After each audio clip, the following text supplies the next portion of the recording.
Bismillahirrahmanirrahim. Assalamu alaikum. This is Usman Asghar, your physics teacher. Physics class 11, chapter number 12, scalar and vector. इस chapter में बेटा हम इस पूरे चैप्टर में स्केलर और वेक्टर के बारे में ज़्यादा ही हम डिस्कस करेंगे। स्केलर और वेक्टर के साथ डील करेंगे हम, फिर बाद में वेक्टर को रिजॉल्व करेंगे, देखेंगे कि वेक्टर को रिजॉल्व कैसे किया जाता है, कौन सी क्वांटिटीज वेक्टर है, कौन सी क्वांटिटीज स्केलर है। तो स्केलर और वेक्टर में क्या फ़र्क है ये आज के लेक्चर में हम देखेंगे। लेट एक एग्जांपल लेते हैं। मैं आपको कहता हूँ बेटा जाएं फिजिक्स की बुक पढ़ी है वो लेके आए। आपको थोड़ी सी इंफॉर्मेशन मिल गई है कि सर ने कहा है कि फिजिक्स की बुक पढ़ी है लेके आ जाने। अभी कंप्लीट इंफॉर्मेशन आपको नहीं मिली। अब मैं कहता हूँ बेटा 1 किलोमीटर जाएं, वहां फिजिक्स की बुक पढ़ी है, वहां वो उठा के ले आए। अभी आपको इंफॉर्मेशन मिली है लेकिन कम मिली है। क्या मिली है कि सिर्फ ये पता चल गया कि 1 किलोमीटर दूर जाना है। अब ये नहीं पता आपने लेफ्ट जाना है, राइट जाना है, सामने जाना है, पीछे जाना है। इंफॉर्मेशन मिल गया ये 1 किलोमीटर है ना, ये क्वांटिटेटिवली वैल्यू है, ये स्केलर है। क्या है? स्केलर। अगर आपको मैं कहता हूँ बेटा नॉर्थ की तरफ जाएं 1 किलोमीटर और वहां फिजिक्स की बुक पढ़ी है वो उठा के लिए आए, आपको कंप्लीट इंफॉर्मेशन मिल गया कि 1 किलोमीटर दूर जाना नॉर्थ की तरफ, वहां बुक पढ़ी है वो उठा के ले आनी है। ये क्या बताएगा? हमें वेक्टर बताएगा।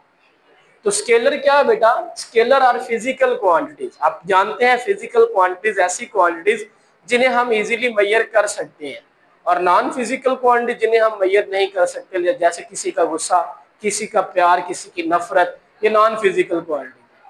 तो फिजिकल क्वांटिटीज में स्केलर क्वांटिटीज आ जाती हैं। Scalar are physical quantities that are described by only magnitude.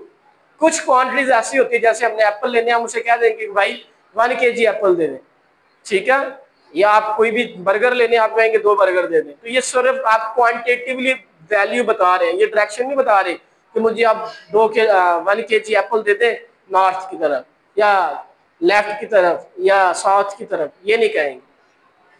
Scalar are physical quantity that are described by only magnitude, size या अमाउंट। या आप अमाउंट बताएंगे या उसका साइज बताएंगे विदाउट एनी डायरेक्शन, उसमें कोई डायरेक्शन इन्वॉल्व नहीं होती। एग्जांपल में मैथ आ जाता है, वही मैंने आपको एग्जांपल दिए। कोई भी आप क्वांटिटेटिवली चीज लेते हैं, मैथ लेते हैं, आप कोई भी एप्पल लेते हैं, आप प्राइस लेते हैं, फ्लोर लेते हैं। आगे इसके बाद है डिस्टेंस।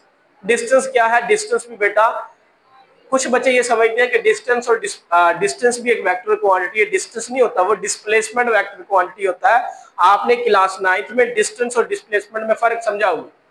तो डिस्टेंस भी एक बेटा स्केलर क्वांटिटी है। हम मानते हैं कि कुछ ना कुछ स्पेसिफिक डायरेक्शन तो होती है, लेकिन वो डायरेक्शन कांस्टेंट नहीं रहती। कभी हम इधर जा रहे होते हैं, कभी इधर। अगर हम ये मान लेते हैं हमने यहाँ से लाहौर जाना है, तो क्या हम एक ही डायरेक्शन में जाएंगे? हमारी बहुत ज्यादा आर्बिट्रेरी डायरेक्शन होंगी, तो इसको डिस्टेंस कहते हैं। अगर हम बाय एयर जा रहे हैं तो भावलपुर से सीधा वहां लाहौर ही पहुंच जाएंगे, ये शॉर्टेस्ट डिस्टेंस है बिटवीन 2 पॉइंट, ये डिस्प्लेसमेंट है। तो डिस्टेंस क्या है बेटा? एक स्केलर क्वांटिटी है। इसके बाद हम स्पीड की एग्जांपल ले लेते हैं। स्पीड भी बेटा, स्पीड एक और होती है, वेलोसिटी और होती है। स्पीड एक स्केलर क्वांटिटी और वेलोसिटी है वेक्टर क्वांटिटी। और बहुत सारी क्वांटिटीज है जिन्हें हम स्केलर से डील करते हैं। तो उम्मीद है कि आपको ये स्केलर वाला टॉपिक अच्छे से समझ आ गया होगा। अब हम देखते हैं बेटा वेक्टर।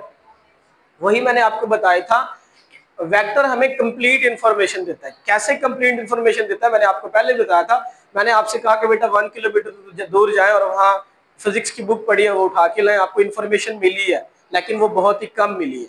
कंप्लीट इंफॉर्मेशन तब मिलेगी जब आपको डायरेक्शन, स्पेसिफिक डायरेक्शन के बारे में बता दिया जाएगा, ठीक है।